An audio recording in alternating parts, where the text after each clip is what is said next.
और कांसीराम साहब ने तो लिख कर दिया कि जिनमें 4 गुण नहीं है उनका साथ नहीं देना है। कौन कौन से है? पहले नंबर पर संगठन बनाने वाला व्यक्ति त्यागवान होना चाहिए। अगर वो त्यागवान नहीं है तो वो जो भी संगठन बनाएगा वो अपने परिवार के लिए बनाएगा, अपनी औलाद के लिए बनाएगा, समाज के लिए नहीं बनाएगा। दूसरा, संगठन का चलाने वाला व्यक्ति नैतिकवान होना चाहिए और नैतिकता ही धम्म है, धम्म ही नैतिकता यानी शीलवान होना चाहिए। लेकिन आप देखते हैं कि हर दिन एक नई समिति मोहल्ले में बन जाती है और उसका जो अध्यक्ष बनता है, बताइए वो कोई त्याग करता है क्या? आप लोग बताएं, क्या जो समितियां मोहल्ले गली में जिले स्तर पर बनती है क्या उनका अध्यक्ष कोई त्याग करता है? और आपने जिन फोटोओं को ऊपर देखा है, बताइए इनमें कौन सा ऐसा महापुरुष था जिसने त्याग नहीं किया? ये कारण है हमारी असफलता का। वो समितियां संगठन बनाते ही इसलिए है कि हमारा कुछ नाम हो जाए और बाद में जाकर हम कहीं पर जाकर अपने आप को सरेंडर कर देंगे, या फिर हमें कुछ करना ना पड़े और लोग हमको अध्यक्ष जी कहते रहे। तीसरे नंबर की चीज है जो साहब कांसीराम बताते हैं कि जो लोग संगठन बनाते हैं उनका पूरा जीवन समाज के लिए समर्पित होना चाहिए, उनमें समर्पण की भावना होनी चाहिए। तो क्या जो लोग संगठन बना रहे हैं उनमें समर्पण की भावना है? अरे अगर बच्चे के पेट में दर्द होता है तो उस दिन मीटिंग कैंसिल कर दी जाएगी, लेकिन मीटिंग में नहीं आएंगे। और कांसीराम साहब कहते हैं कि मेरा पिता भी जिस दिन मर गया था मैं उस दिन भी जाने वाला नहीं था, लेकिन मेरे साथियों ने बोला इसलिए मैं गया। आप सोच कर देखिए कि जिनके पिताजी खत्म हो जाते हैं साहब कांसीराम के, वो उस दिन भी जाने से मना कर देते हैं कि मुझे मीटिंग में जाना है। ऐसे संकल्पवान लोगों की जरूरत है। बाबा साहब का बेटा मर जाता है फिर भी वो लंदन में जाते हैं और अपनी बात कहते हैं। समस्या ये नहीं है कि आप सब लोग ऐसा काम करें, समस्या ये है कि जब तक ऐसे लोग समाज का नेतृत्व नहीं करेंगे समाज की बात बनने वाली नहीं है। और चौथा है समाज हित की योजना बनाने वाला। अब जिसका अपना घर है, अपना परिवार है, अपने बच्चे हैं, अपने रिश्तेदार हैं, वो समाज के हित की योजना बनाएगा कि अपने परिवार की? ये हमारी दुविधा का कारण है। और ये बात इतनी आसानी से समझ में नहीं आएगी, क्योंकि एक संगठन तो हमारे फूफा ने बनाया है, एक संगठन हमारे जीजा ने बनाया है, एक संगठन हमारे साले ने बनाया है, एक संगठन हमारे पड़ोसी ने बनाया है। नहीं जाएंगे तो बात हमारी फिर क्या होगी? बोले आपस में लड़ाई हो जाएगी, वो हमारे घर नहीं जाएगी। समस्या यहाँ पैदा हो रही है। इसीलिए संत कबीर कहते हैं, मुझे कबीर साहब की बातें बड़ी मार्मिक लगती है। संत कबीर कहते हैं कि कबीरा खड़ा बाजार में लिए लपटिया हाथ और जो घर फूके आप ना सो चले हमारे साथ। वो कहते हैं जब कबीर साहब इस बात को कह रहे हैं कि जो खुद का घर नहीं फूक सकता वो समाज का क्या? अब वो घर वाली बात अंदर की है, तो आपको अंदर की नहीं, आपको बाहर की समझनी। अंदर की जो समझदार होते हैं वो अंदर वाला घर कैसे फूकना है उसको समझ जाएंगे। कबीर साहब एक और बात कहते हैं जो बहुत महत्वपूर्ण है कि कबीरा खड़ा बाजार में मांगे सबकी खैर, ना काऊ से दोस्ती ना काऊ से बैर। मतलब हम जो बात कह रहे हैं ये किसी से ईर्ष्या में नहीं कर रहे, सत्य है इसलिए कह रहे हैं। और हम ये भी कहते हैं कि जो बातें मैंने आज यहाँ पर मंच पे कहता हूँ ये सारी बातें पढ़कर कांसीराम साहब के रेफरेंस से, बाबा साहब के रेफरेंस से, कबीर साहब के रेफरेंस से कहता हूँ। महत्वपूर्ण बात क्या कहते हैं कबीर साहब? महत्वपूर्ण बात है, उसको बड़ा गौर से सुनेंगे सब लोग। कि कामी क्रोधी लालची, और ये हर मनुष्य में है, बोलता भले ही नहीं। कामी क्रोधी लालची इनसे भक्ति ना होए। भक्ति का मतलब वो नहीं है कि पूजा करना है, भक्ति मतलब मानव कल्याण। कबीर की नजरों में मानव कल्याण के लिए काम करने वाला उसको भक्ति कहते हैं।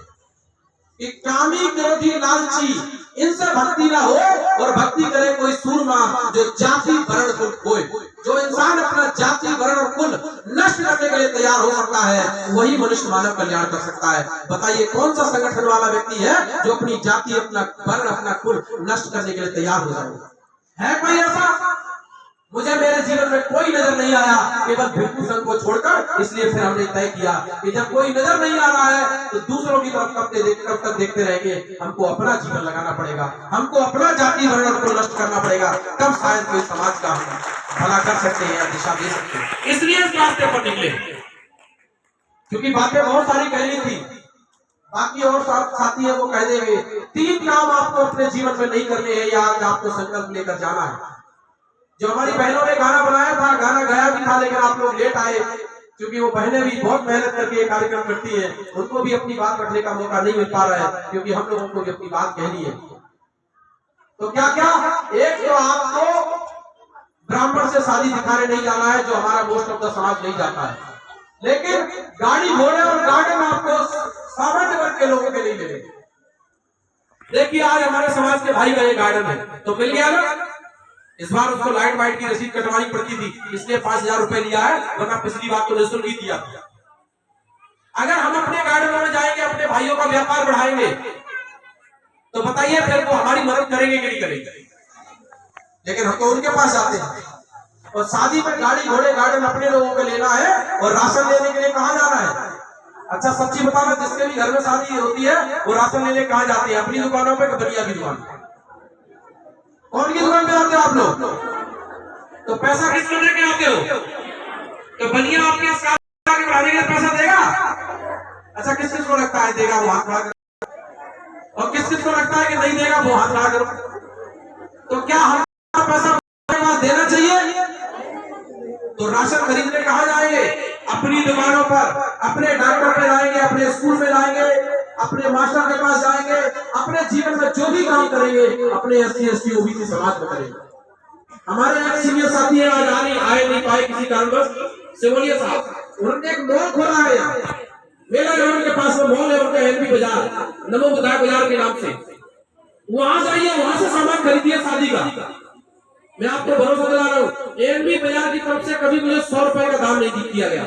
सिमोलिया साहब कोर कमेटी के मेंबर है, वो करते हैं, लेकिन LB बाजार की तरफ से कभी नहीं किया गया। लेकिन मैं हर कार्यक्रम में उसका प्रचार करता हूँ। क्यों? क्योंकि वो हमारे समाज का मॉल है, आगे बढ़ेगा तो आज नहीं तो कल हमारे लोग उसको आगे बढ़ाएंगे, तो कहीं ना कहीं उनके मन में भाव आएगा इस बात को हमको और आगे बढ़ाना चाहिए। तो अपने डॉक्टर के पास जाना है, अपने स्कूल में जाना है, अपने मास्टर के पास जाना है, अपनी दुकानों पर जाना है, तो आपका भला होगा, नहीं तो आपका भला होने वाला। तो आज हाथ उठाकर बोलिए, क्या आप लोग उनकी दुकानों से अब सामान खरीदने जाएंगे? जाएंगे? हाथ खड़ा करके बताइए, जाएंगे उनके यहाँ? आपके मोहल्ले में, आपके पड़ोस में जो भी अपनी दुकान है वहां से सामान खरीदिए, नहीं है तो ढूंढिए, पता करिए। लोग कहते हैं हमें मिलती नहीं है, आपको वो लड़का तो मिल जाता है जिससे 4 वोट नहीं मिलते। मिल जाता है कि नहीं मिल जाता है? तो बताइए, मिलता है कि मिलता है लड़का जिससे 4 वोट नहीं मिलते? तो वो लड़की भी मिल जाती है जिससे 4 वोट नहीं मिलते। तो आपको अपने लोगों की दुकान नहीं मिलेगी? मिलेगी कि नहीं मिलेगी? ऐसे ही हमारा एक साथी है, हमारा मित्र है, मोहर सिंह मदन, प्रॉपर्टी डीलिंग का काम करते हैं आपके इसी क्षेत्र में। समय, बुद्धि, धन तीनों देते हैं। अभी जब ये मिशन के लिए गाड़ी खरीदने की बात आई तो उस भाई ने 50,000 रुपए का दान भी किया। तो आपको प्रॉपर्टी खरीदनी है तो ऐसे भाइयों से खरीदो जो मिशन में दान करते हैं, सहयोग करते हैं। ये बीके गार्डन वाले भाई ने पिछली बार फ्री में गार्डन दिया।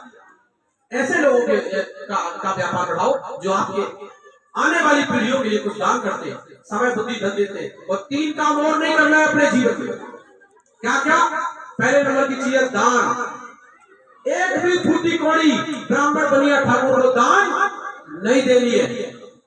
दूसरा है मान सम्मान, किसी भी रूप में हमको उनका मान सम्मान नहीं करना है। किसका? सब लोग बोलेंगे किसका नहीं करना है?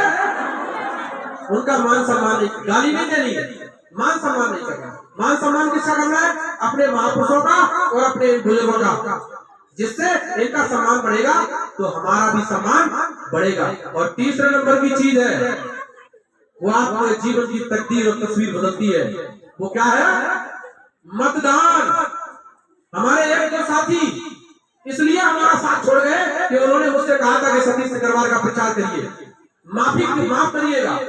डॉक्टर पुष्पेंद्र बहुजन अपनी अंतिम सांस तक किसी ठाकुर बनिया ब्राह्मण का प्रचार न कभी कर सकता है, न कभी करेगा। साथ देना है वो दे, नहीं देना है वो नहीं दे।